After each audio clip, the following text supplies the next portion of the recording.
Hello everyone. आज हम लोग फंक्शन का थर्ड पार्ट स्टार्ट कर रहे हैं।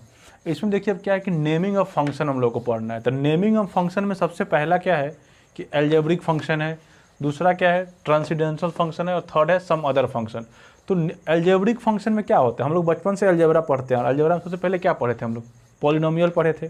तो अलजेब्रिक फंक्शन का सबसे फर्स्ट पार्ट होता है पॉलिनोमियल फंक्शन।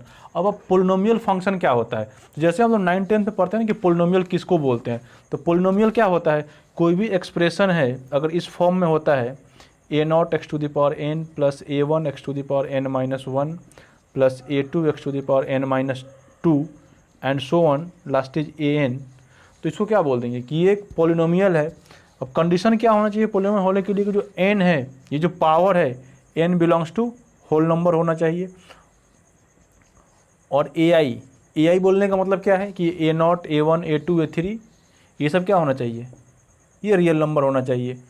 तो ऐसा अगर हो रहा है तो क्या बोल देंगे इसको कि ये पॉलिनोमियल फंक्शन है। जैसे आप 10th में पढ़े डेफिनेशन है पॉलिनोमियल, वहाँ भी सेम डेफिनेशन था। क्या होता था कि n का नाम n जो है होल नंबर होना चाहिए और ये सब रियल नंबर होना चाहिए। क्लियर। तो ये पॉलिनोमियल हो गया। अब इसका डिग्री क्या होगा, डिग्री ऑफ पॉलिनोमियल क्या होता है, हाईएस्ट पावर ऑफ वेरिएबल। तो इसमें हाईएस्ट पावर ऑफ वेरिएबल क्या है, n है। तो इस पॉलिनोमियल का डिग्री कितना हो जाएगा, n हो जाएगा। डिग्री कितना हो गया, n। अब बात करते हैं कि इसका डोमेन क्या होगा। तो कोई भी पॉलिनोमियल है या कोई भी फंक्शन है तो डोमेन क्या होता है, डोमेन क्या होता है कि जो x का रियल वैल्यू होता है वो हम डोमेन बोलते हैं। डोमेन का मतलब क्या बताते हैं आपको कि x का वैल्यू होता है। तब कोई भी पॉलिनोमियल एग्जांपल के लिए लीजिए, सपोज मान लीजिए 2x + 1 है, ये एक पॉलिनोमियल है। कैसा है, लीनियर इक्वेशन है। तो इसमें हम x का वैल्यू क्या क्या रख सकते हैं, तो रियल नंबर के सेट से आप कोई भी वैल्यू उठा लो यहाँ रखोगे, ये डिफाइंड होगा। दैट मीन्स ये जो लीनियर इक्वेशन है x के ऑल वैल्यू के लिए पॉसिबल है। कोई क्वाड्रेटिक ले लेते हैं, सपोज मान लीजिए कि x² + x + 1 ये क्वाड्रेटिक इक्वेशन है। इसमें आप x का वैल्यू कुछ भी रखिए, सारे के लिए क्या है, ये डिफाइंड है।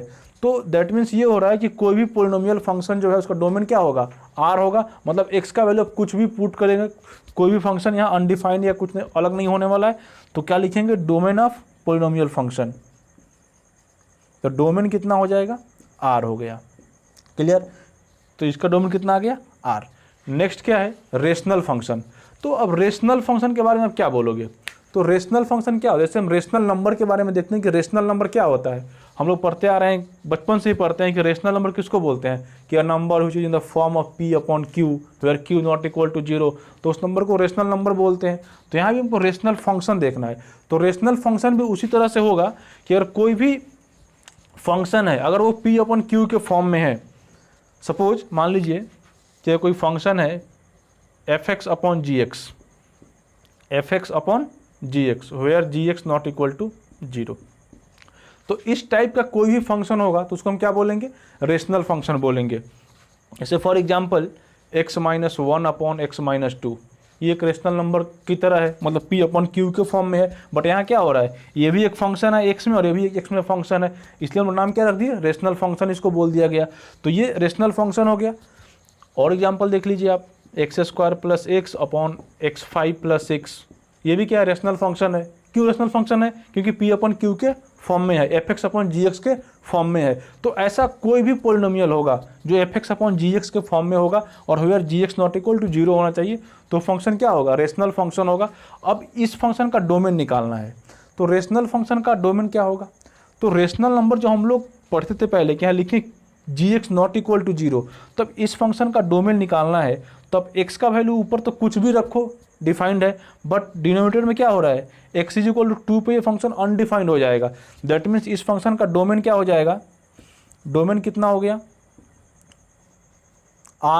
r means real number, all real except 2। Clear. इस फंक्शन का डोमेन क्या हो रहा है, all r for real number, all real -2। इसको क्या पढ़ते हैं, ये कर्ली ब्रैकेट का मीनिंग होता है कि इसमें से जो भी नंबर लिखा हुआ है वो इस सेट में से हम सब्ट्रैक्ट कर रहे हैं। दैट मीन्स इस फंक्शन का डोमेन कितना आ गया, r-2। सिर्फ ये फंक्शन 2 पे नॉट डिफाइंड हो रहा है। यहाँ पे डोमेन क्या होगा, इस फंक्शन का डोमेन निकालना होगा तो क्या करेंगे, हम देखेंगे कि ये किस पॉइंट पे 0 हो रहा है। दैट मीन्स अगर x5 + 6 = 0, ये 0 कब हो जाएगा, तो दैट मीन्स x5 = -6, तो x कितना आ गया, 6 टू द पावर 1/2 5। ये एक नंबर है जिसपे ये क्या हो रहा है, अनडिफाइंड हो रहा है, मतलब ये 0 हो रहा है। अगर x का वैल्यू हम इतना पुट कर दिए तो ये क्या आ जाएगा, 0 आ जाएगा। तो ये 0 आ जाएगा तो फंक्शन अनडिफाइंड हो गया, मतलब डोमेन क्या होगा, r minus this. Clear, domain कितना हो जाएगा, r माइनस दिस। एक और एग्जांपल आप देखिए, जैसे सपोज मान लीजिए कि हम लिखते हैं x minus 1 upon x square minus 5x plus 6, इसका डोमेन निकालना है। तो ये भी रेशनल फंक्शन है, तो इसके लिए तो r है, बट ये 0 कहाँ कहाँ होता है, ये तो क्वाड्रेटिक इक्वेशन है ना, ये 0 कहाँ पे होगा, 2 पे होगा और 3 पे होगा। तो दैट मीन्स ये जो नंबर है इसका रूट्स कितना आ जाएगा, x square minus 5x plus 6 is equal to 0। ये 2 और 3 पे 0 हो रहा है, तो अगर इसमें हम 2 पुट कर देंगे, 3 पुट कर देंगे तो डिनोमिनेटर क्या हो जाएगा, 0 हो जाएगा। दैट मीन्स फंक्शन अनडिफाइंड हो जाएगा, और कुछ के लिए अनडिफाइंड नहीं हो रहा है, सिर्फ 2 और 3 के लिए हो रहा है। डोमेन आप क्या लिखोगे, डोमेन ऑफ फंक्शन कितना हो गया, r माइनस 2 एंड 3। क्लियर हो रहा है, तो ये हो गया रेशनल फंक्शन। तो रेशनल फंक्शन का डोमेन के लिए वो क्या याद रखना है कि जो भी उसका डिनोमिनेटर है कभी भी 0 नहीं होना चाहिए। थर्ड क्या है, इरेशनल फंक्शन। थर्ड है इरेशनल फंक्शन। अब इरेशनल फंक्शन किसको बोलते हो आप, इरेशनल नंबर किसको बोलते हैं। इरेशनल नंबर क्या होता है, रूट के अंदर वाले नंबर को हम लोग क्या बोलते हैं, इरेशनल नंबर। जैसे रूट 5, रूट 7, रूट 3 सब इरेशनल नंबर है। तो ऐसा अगर कोई फंक्शन है जो रूट के अंदर है, सपोज इस टाइप का, ये सब क्या है, इरेशनल फंक्शन है।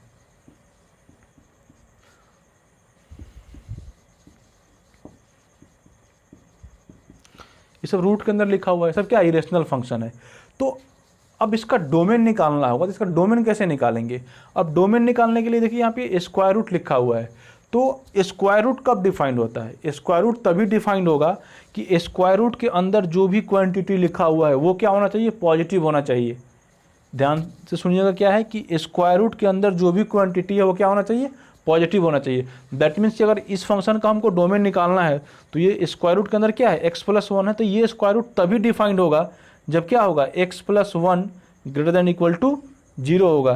That means x greater than equal to -1। तो इस फंक्शन का डोमेन क्या हो जाएगा कि x का वैल्यू -1 से ग्रेटर।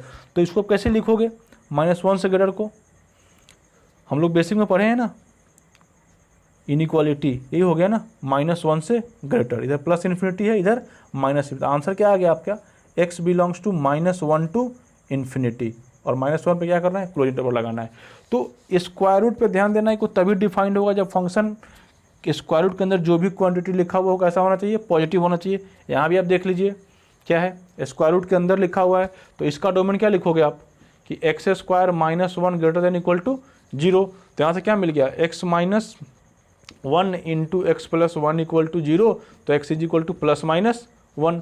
तो अब नंबर लाइन ड्रॉ कर लो, क्या हो जाएगा, यहाँ पे -1, यहाँ पे +1, इन्फिनिटी माइनस इन्फिनिटी। आंसर क्या हो गया, -infinity to -1 union 1 to infinity. ये सब तो बेसिक हम लोग किए हैं, डायरेक्ट में लिख दिया। तो ध्यान क्या रखना है कि जो भी स्क्वायर रूट के अंदर है वो हमेशा क्या होना चाहिए, पॉजिटिव होना चाहिए। अब एक थर्ड एग्जाम्पल था, वो 1 अपॉन समथिंग है ना, थर्ड में क्या लिखे थे हम लोग, 1 अपॉन समथिंग था।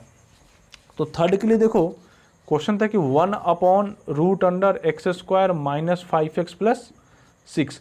अब यहाँ पे ये दो कंडीशन एक साथ लग रहा है, एक तो ये रूट के अंदर भी है और रूट कहाँ है, फंक्शन के डिनोमिनेटर में है। तो दो कंडीशन होगा, सबसे पहला क्या कि रूट कब डिफाइंड होगा, जब x square minus 5x plus 6 greater than equal to 0 हो, और दूसरा कि ये तो डिनोमिनेटर है ना, ये कभी भी 0 नहीं होना चाहिए। दैट मीन्स यहाँ से आप 0 को एक्सक्लूड कर दो। ये वैल्यू क्या होना चाहिए, हमेशा पॉजिटिव होना चाहिए, नहीं कि आप 0 को इक्वेट करोगे तो यहाँ 0 आ जाएगा तो अनडिफाइंड हो जाएगा। क्लियर। तो अब हम इस इनइक्वालिटी को सॉल्व कर लेंगे, जो आंसर आएगा वो जाएगा। तो x square minus 5x plus 6 को सॉल्व करना है तो क्या करेंगे, रूट्स निकाल लेंगे। रूट्स क्या आएगा, 2 और 3 आएगा। आप नंबर लाइन ड्रॉ करोगे, 2 and 3, plus infinity minus infinity, इधर पॉजिटिव होगा इधर नेगेटिव होगा, एंड इधर क्या आएगा, पॉजिटिव आएगा। तो पॉजिटिव किधर मिल रहा है, ये मिल रहा है। तो आपका आंसर क्या हो गया, x belongs to minus infinity to 2 minus infinity to 2 union 3 to infinity. Clear. तो अभी तक दो चीज़ आपको याद रखना है, मैं नोट करके लिख देता हूँ कि क्या पहला क्या है कि अगर इवन रूट हो, हम लोग अभी जितना एग्जाम्पल कि सारा स्क्वायर रूट है, जरूरी नहीं कि स्क्वायर रूट ही हो, इवन रूट हो, दैट मीन्स इस टाइप के कुछ एक्सप्रेशन लिखा हुआ है। यहाँ पे fx है और ये 2n है। 2n का मतलब क्या हो गया कि इवन रूट, मतलब ये square root, fourth root, six root, eighth root, जो भी ऐसे इवन रूट्स होना चाहिए। तो ये डिफाइंड कब होगा? ये डिफाइंड तभी होगा जब इसके अंदर क्या लिखा हुआ है, fx लिखा हुआ है। fx का वैल्यू हमेशा क्या होना चाहिए, ग्रेटर देन इक्वल टू 0 होना चाहिए। और ये बहुत इंपॉर्टेंट है आपके लिए, इतना आप नोट कीजिए। इसके बाद फिर आगे बात करते हैं। अलजेब्रिक फंक्शन का एक पार्ट हम लोग अभी छोड़ देते हैं, वो बाद में डिस्कस करेंगे। अब आते हैं ट्रांसेंडेंटल फंक्शन पे। तो इसका मतलब क्या होता है, ऐसा फंक्शन जो अलजेब्रिक नहीं है उसको क्या बोल देंगे, ट्रांसेंडेंटल फंक्शन बोलेंगे। तो इसमें हम लोग को जनरली 3 पार्ट पढ़ना है। फर्स्ट क्या है, exponential, second logarithmic and third trigonometrical function. तो हम लोग स्टार्ट करते हैं ट्रिगोनोमेट्रिकल फंक्शन से, क्योंकि हम लोग पहले से पढ़े हैं ट्रिगोनोमेट्री के बारे में। तो ट्रिगोनोमेट्रिकल फंक्शन में सबसे पहला फंक्शन आप क्या देखोगे, मतलब जितना ट्रिगोनोमेट्री का रेशियो है सब फंक्शन ही होता है। तो सबसे पहला क्या है, साइन। तो y is equal to sine x है। अब ये इसका डोमेन निकालना है। तो डोमेन का मतलब क्या होता है, x का वैल्यू होता है। तो साइन में आप x का वैल्यू कुछ भी पुट कर दो, साइन हमेशा डिफाइंड है, वो कुछ ना कुछ वैल्यू आपको दे ही देगा। आप 1 पुट कर दो, 2 पुट कर दो, 30 पुट करो, 40 पुट करो, आपको जो मर्जी करे वो पुट करो, मतलब कुछ ना कुछ आउटपुट मिलेगा ही। दैट मीन्स इसका डोमेन कितना हो गया, डोमेन ऑफ फंक्शन क्या हो गया, R। अब इसमें आएगा रेंज, कि रेंज क्या होगा। तो साइन का रेंज क्या होता है, अगर साइन का आप ग्राफ देखोगे तो ग्राफ क्या होता है, मैक्सिमम हाइट 1 होता है और मिनिमम हाइट -1 होता है। तो साइन का ग्राफ कितना हो, रेंज कितना हो गया, -1 to 1। हम ग्राफ ड्रॉ करके दिखा देते हैं आपको। ये देखिए साइन एक्स है,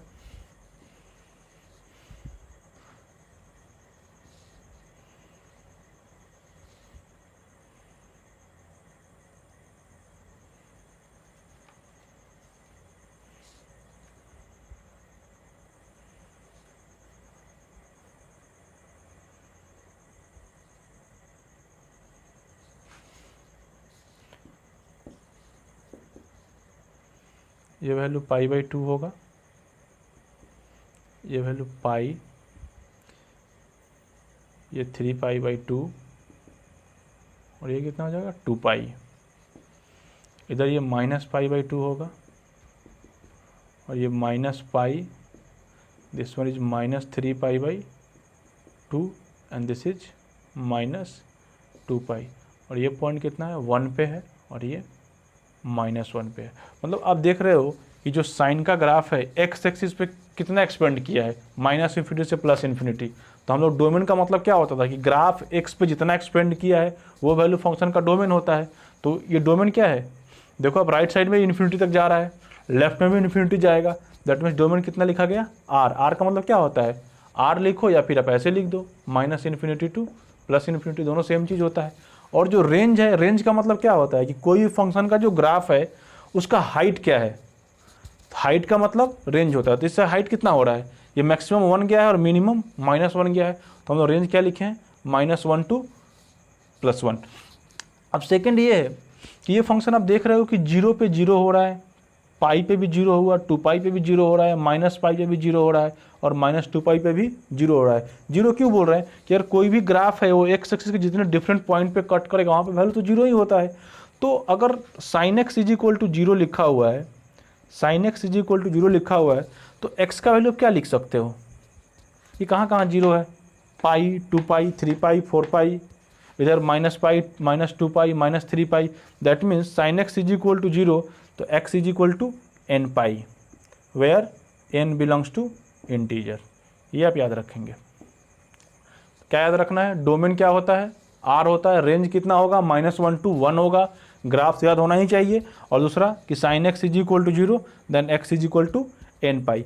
अब इसके बाद क्या होगा, cos x होगा। तो हम लोग cos x का ग्राफ देखेंगे, तो cos x का ग्राफ भी क्या होता है, कुछ इसी टाइप का होता है, y = cos x। सेकेंड है y = cos x। तो y = cos x पे क्या आ जाएगा, y = cos x। तो यहाँ भी आप x का वैल्यू कुछ भी पुट करो, cos डिफाइंड है सारे वैल्यू के लिए। तो डोमेन ऑफ फंक्शन कितना हो गया, R हो गया। रेंज ऑफ फंक्शन क्या हो जाएगा, कॉस का भी मिनिमम वैल्यू -1 होता है और मैक्सिमम 1 होता है। अगर आप ग्राफ देखोगे तो कॉस का ग्राफ क्या होता है, कॉस का जो ग्राफ होगा कुछ इस तरह से होगा कि कॉस 0 पे कितना आता है, 1 आता है, और π/2 पे 0 हो जाता है। तो कुछ ऐसा कॉस का ग्राफ बनेगा।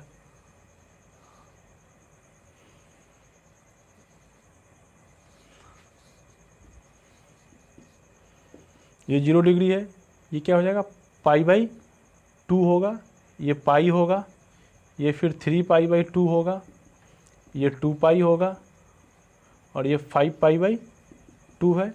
इधर कितना है, ये -π/2 -π -3π/2 एंड -2π एंड -5π/2। ये 1 है और ये -1 है, क्योंकि देखो cos 0 कितना होता है, 1 होता है, और cos π/2 0 होता है, फिर cos π की वैल्यू क्या आएगा, -1 आएगा। तो अब इसका ग्राफ ही देख रहे हो, जो ग्राफ किधर +∞ गया -∞ गया, मतलब डोमेन हो गया R, और रेंज क्या हो रहा है, -1 to 1 हो रहा है, तो रेंज हो गया। यहाँ पे क्या होगा कि आप देख रहे हो कि cos 0 कहाँ हो रहा है, cos 0 हो रहा है π/2 पे, 3π/2 पे, 5π/2 पे, इधर -π/2 -3π/2 -5π/2। दैट मीन्स हम ये बोल सकते हैं कि cos x = 0, देन x = क्या, ऑड मल्टीपल है π/2, ये ऑड ही है ना, π/2 3π/2 5π/2 7π/2। तो ऑड मल्टीपल ऑफ ऑड कैसे लिखते हैं हम लोग, 2n + 1 से लिखते हैं। तो 2n + 1 × π/2। cos x अगर 0 है तो x का वैल्यू क्या होगा, 2n + 1 × π/2। ये cos x हो गया। नेक्स्ट क्या होगा आपका tan x। तो tan x में क्या होगा, हम tan x की बात कर लेते हैं, y = tan x है। तो tan x में क्या होता है, tan को हम लिखते हैं sin x / cos x लिखते हैं। तो इसका डोमेन क्या होगा, अब डोमेन क्या होती है, रेशनल नंबर की तरह हो गया ना। तो जहाँ पे cos 0 होगा वो तो उस फंक्शन के डोमेन में नहीं आएगा। तो cos 0 कहाँ होता है, 2n + 1 × π/2। That means sine tan x का डोमेन क्या हो जाएगा, डोमेन ऑफ फंक्शन होगा r - 2n + 1 × π/2। ऐसा क्यों लिख रहे हैं, क्योंकि 2n + 1 × π/2 पे क्या होगा, cos 0 हो जाएगा, और जहाँ पे भी cos 0 होगा वहाँ पे tan क्या होगा, अनडिफाइंड दे देगा, मतलब वो डिफाइंड ही नहीं करेगा। तो ये तो फंक्शन का डोमेन हो गया। और रेंज कितना होता है, इसका रेंज होता है r। ग्राफ दिखाते हैं, रेंज पता चलेगा। ये सब tan x का ग्राफ बनाना है, तो अब tan x का ग्राफ कैसे बनाओगे, तो tan x का ग्राफ बनाने के लिए y = tan x ड्रॉ करना है आपको। तो क्या करेंगे आप, सबसे पहले एक्सिस बनाइए, उसके बाद क्या करना है, जहाँ जहाँ पे π/2 है, मतलब ऑड मल्टीपल ऑफ π/2 पे आप एक वर्टिकल लाइन ड्रॉ कर लीजिए। ये हो गया π/2, ये 3π/2, इधर -π/2, और ये हो गया मेरा -3π/2। ये नहीं कि इसके बाद नहीं होगा, मेरे पास स्पेस नहीं है, इधर भी जाएगा वो। तो ये इतना हो गया, ये तो x एक्सिस है, ये y एक्सिस है। आपको ये पता है कि tan 0 कितना होता है, तो जहाँ पे sin 0 होगा वहाँ पे tan भी 0 होगा। तो tan 0 0 होता है। tan π/4 कितना, 1, तो 1 कहीं इधर होगा। tan 30 1/√3, तो ये इससे भी नीचे होगा। मान लीजिए tan 60 लिखना होगा तो कितना, √3 होता है, तो इससे भी ऊपर आएगा। और tan 90 कितना होता है, अनडिफाइंड होता है, तो ये तो अनडिफाइंड है ना। दैट मीन्स वो ग्राफ जो बनेगा, कुछ आप ग्राफ पेपर पे करेंगे तो ऐसा ही कुछ शेप आएगा, इस टाइप का होगा। सेम कंडीशन इधर भी होगा, पाई पे sin π 0 होगा, मतलब पाई पे 0 आ जाएगा, तो इधर भी जो शेप बनेगा वो ऐसे ही बनेगा।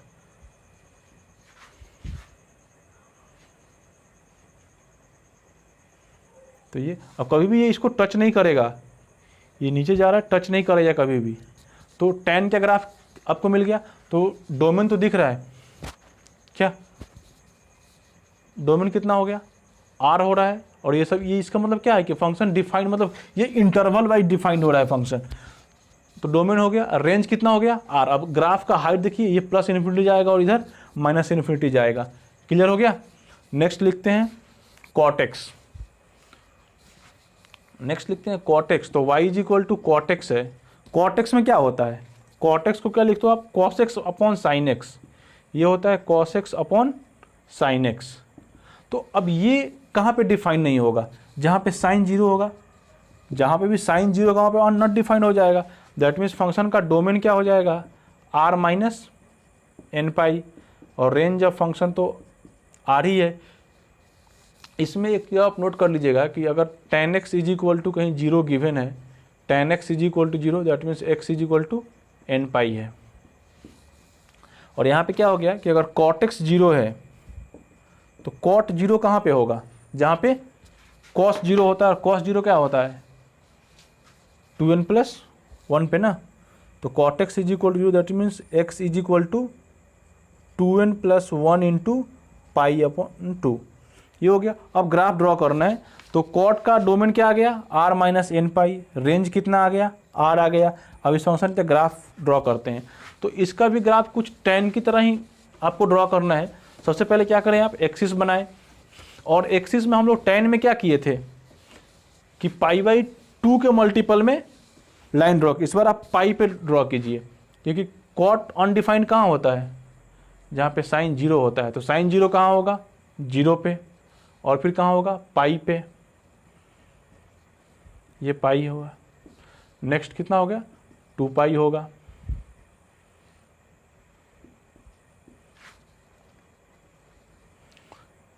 इधर माइनस पाई कर लेते हैं, माइनस 2 पाई। तो आप देखो कि कॉस जीरो, अगर कॉट जीरो की बात करें तो कॉट जीरो का वैल्यू कितना होगा, tan जीरो कितना होता है, जीरो होता है। तो कॉट जीरो क्या आ जाएगा, अनडिफाइंड आएगा। तो कॉट जीरो अनडिफाइंड आ गया। कॉट π/4 कितना आएगा, 1 आएगा। और कॉट π/2 क्या आएगा, 0 आएगा। तो मतलब ये π/2 पे क्या होगा, ये 0 होगा। तो और 0 पे इन्फिनिटी होगा। तो इसका जो वैल्यू होगा कुछ ऐसे आएगा और ऐसे चला जाएगा।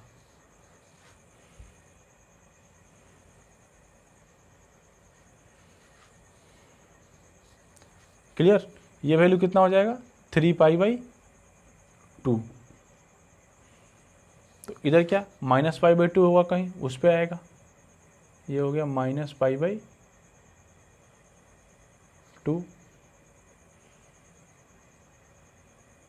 ये माइनस π/2, ये हो गया माइनस 3π/2।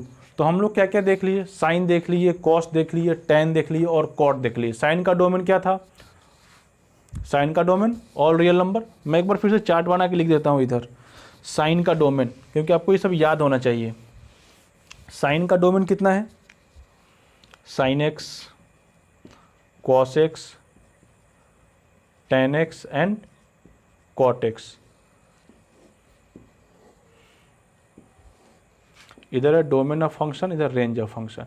तो साइन का डोमेन आर, कॉस का डोमेन भी आर आ गया है, tan का डोमेन कितना आया है, आर माइनस क्या था 2n plus 1 into π/2। And cot x का domain R minus N pi, इसका रेंज क्या है -1 to 1। कॉस का रेंज कितना -1 to 1। एंड tan एक्स का डोमेन कितना है, डोमेन तो हो गया, रेंज कितना आर। कॉट का रेंज ये भी कितना आर। आपके पास 2 फंक्शन और बचा है, क्या क्या, कॉस एक्स एक्स और सेक एक्स। तो वो भी कर लेते हैं। नेक्स्ट है अपना सेक एक्स। तो सेक एक्स के लिए बारे में क्या कीजिएगा आप, सेक एक्स क्या होता है, 1/cos x होता है ना, 1/sin x होता है ना, cos x x। तो इसका मतलब क्या है 1/sin x। तो ये फंक्शन जहाँ पे साइन जीरो होगा वहाँ पे तो नॉट डिफाइंड हो जाएगा। तो डोमेन कितना हो गया, domain of function is r minus N pi हो गया। अब इसका ग्राफ ड्रॉ करते हैं। तो cos x x का ग्राफ बनाने के लिए सबसे पहले आप साइन का ग्राफ ड्रॉ कर लो, उसके अकॉर्डिंग हम लोग इसको करेंगे। तो साइन का ग्राफ कैसा होता था, साइन का ग्राफ कुछ ऐसा है।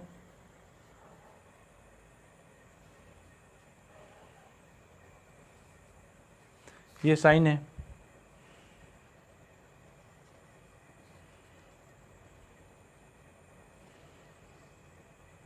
ये अपना साइन है ना। अब वो क्या करना है, जैसे साइन 0 होगा तो कॉसेक क्या होगा, अनडिफाइंड होगा। फिर साइन जहाँ पाई पे 0 हो रहा है तो पाई पे अनडिफाइंड आएगा। साइन 2 पाई पे 0 होगा तो 2 पाई पे अनडिफाइंड आएगा। तो ये जहाँ जहाँ अनडिफाइंड आ रहा है वहाँ पे आप वाई के पैरेलल लाइन ड्रॉ कर लीजिए। 0 पे तो ऑलरेडी है वाई एक्सिस, और पाई पे एक लाइन ड्रॉ कर लेते हैं। फिर नेक्स्ट कहाँ हो जाएगा, 2 पाई पे होगा। फिर कहाँ होगा, 3 पाई पे होगा। इधर माइनस पाई और -2 पाई पे 0 होगा। अब आप देखो इसके बाद क्या करना है, इसके बाद क्या करना है कि इसे, ये तो 0 डिग्री है, ये कितना है π/2 है, ये 3 π/2 है, सॉरी ये पाई है, ये 2 पाई है और ये 3 पाई है। तो अगर फर्स्ट क्वाड्रेंट की बात कर रहे हैं, 0 से π/2 तो यही होगा ना। तो इसमें क्या होगा, अगर कॉसेक 0 पे क्या आएगा, अनडिफाइंड आ जाएगा। और कॉसेक π/2 कितना होगा, कॉसेक π/2, क्योंकि साइन π/2 कितना होता है, 1 होता है। तो कॉसेक π/2 भी क्या आएगा, 1 आएगा। तो इस पॉइंट पे तो यहाँ पे ग्राफ होगा और 0 पे इन्फिनिटी को जाएगा, मतलब इधर से उसको ऐसे आना होगा, क्योंकि इसके बीच में क्या है, मान लो कि अगर ये π/6 होगा तो π/6 पे साइन π/6 कितना 1/2, तो कॉसेक क्या हो जाएगा, 2 हो जाएगा। तो देखो इन्फिनिटी है, इन्फिनिटी से 2 आया, 2 से 0 आ गया। तो ग्राफ का जो शेप बनेगा कुछ इस तरह से आएगा। और फिर इधर देख लीजिए आप, अगेन पाई पे क्या होगा, इन्फिनिटी जाएगा, तो जो शेप होगा कुछ ऐसा होगा, ये ऐसा बनेगा। इसको टच नहीं करेगा कभी भी, आप टच नहीं कराएंगे। ये क्या बन गया, ये जो डॉटेड लाइन है इसको हम साइन बोल रहे हैं। जो डॉटेड लाइन का ग्राफ है वो साइन है। आप साइन के साथ बनाओगे तो गलत होने का कोई चांसेस नहीं रहेगा। फिर देखो अब यहाँ नीचे जहाँ पे साइन टच कर रहा है वहाँ से नीचे बना दो पैराबोला। ऐसे टच किया तो यहाँ पे नीचे, ये सेक एक्स है, ये सेक एक्स, मतलब जहाँ पे साइन एक्स एक्सिस को टच करेगा वहाँ से एक आपको एक यू शेप का, यू शेप बना देना है। वो जो यू शेप बन रहा है वो क्या है, कॉस एक्स का ग्राफ है। जो डॉटेड लाइन है वो सब क्या था, साइन था। तो यहाँ से अगर रेंज की बात किया जाए तो रेंज क्या हो गया, आप देख रहे हो कि जो ग्राफ है कॉस एक्स का, ये लाइन तो 1 होता है और ये लाइन -1 होता है। तो कॉस एक्स का ग्राफ क्या बन रहा है, 1 के एबव बन रहा है और फिर -1 के बिलो बन रहा है। दैट मीन्स हम इसका रेंज क्या लिखेंगे कि -∞ to -1, -∞ to -1, union 1 to infinity. तो डोमेन कितना हो जाएगा, नेक्स्ट है अपना cos x। तो इसका डोमेन क्या आया, r-n पाई, और रेंज क्या आ गया, -∞ to -1, union 1 to infinity. Last है sec x। तो sec x से क्या करना है, sec x क्या होता है, वो होता है 1/cos x। तो 1/cos x का मतलब जहाँ पे cos 0 होगा वहाँ पे sec क्या हो जाएगा, अनडिफाइंड हो जाएगा। जहाँ पे भी cos 0 करेंगे, लास्ट है y = sec x। तो sec x का मतलब हो गया y = 1/cos x। अब जहाँ पे भी cos 0 रहेगा वहाँ पे sec क्या होगा, अनडिफाइंड होगा। तो cos 0 कहाँ होता है, 2n + 1 × π/2 पे। दैट मीन्स डोमेन कितना हो गया, डोमेन ऑफ फंक्शन हो गया r - 2n + 1 × π/2। आप ग्राफ बनाने के लिए क्या करेंगे, इसका जैसे हम लोग कॉसेक बनाए थे, कॉसेक में किसका हेल्प लिए थे, साइन का। तो सेक बनाएंगे तो उसमें किसका हेल्प लेंगे, कॉस का। तो सबसे पहले आप कॉस का ग्राफ बनाइए। तो कॉस का ग्राफ क्या था, कुछ इस टाइप से हो रहा था ना।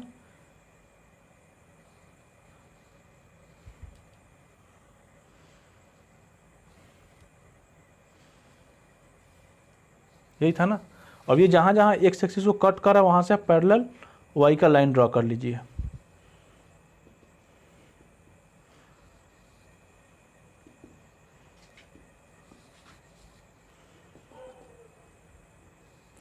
तो ये वैल्यू 0 है, ये कितना, ये π/2 है, अगेन ये कितना होगा 3π/2, ये -π/2 एंड दिस वन इज -3π/2।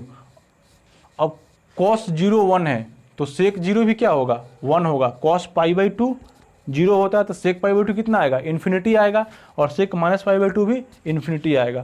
तो ये जो ग्राफ बनेगा इसके ऊपर से ऐसा चला जाएगा, जैसे साइन का शेप हुआ था ना पैराबोला, वैसे ही इसमें आपको यू ही बनाना है, बस जहाँ पे cos x को टच कर रहा है वहाँ से आप यू ड्रा कर लो याद रखने के लिए। ऐसा नहीं कि कंप्लीट यू है, इसको डॉटेड कर दो। तो जो cos x का ग्राफ है डॉटेड लाइन है, क्लियर, इतना नोट कीजिए।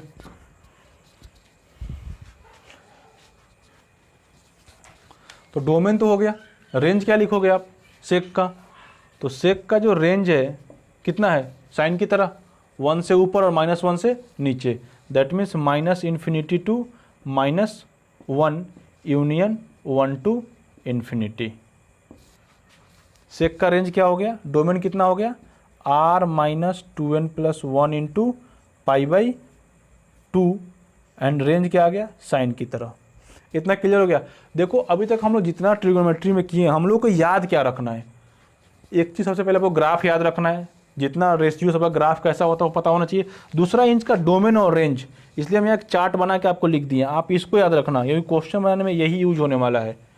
क्या, एक बार फिर से देख लो, साइन एक्स है, साइन एक्स का domain r, range -1 to 1, cos x का domain r, range -1 to 1, tan x का domain r minus odd multiple of π/2 and range क्या हो गया all real, cot x r-n π and range all real, cos x क्या है r-n π और range कितना है -∞ to -1 union 1 to infinity, and sec x का डोमेन कितना r-2n+1 इंटू π/2 एंड रेंज जो cos x का था, मतलब -∞ टू -1 यूनियन 1 टू इन्फिनिटी। आपको ये पता होना चाहिए, और ये कैसे हुआ नहीं भी पता रहेगा, बस अब ये याद रखोगे ना कि साइन cos tan का डोमेन क्या होता है, रेंज क्या होता है, तो क्वेश्चन में यही आता है कि फंक्शन का डोमेन क्या होगा और रेंज क्या होगा। और सेकंड चीज़ कि आपको सारे का ग्राफ याद होना चाहिए, मतलब कौन सा फंक्शन का शेप क्या है, उसके बिना आप नहीं कर सकते हो। तो इतना आप कर लो, अभी कुछ आपको नहीं करना है, कोई क्वेश्चन नहीं है। आप जितना फंक्शन हम लोग पढ़े हैं नेमिंग में उसको बस एक बार देख लेना,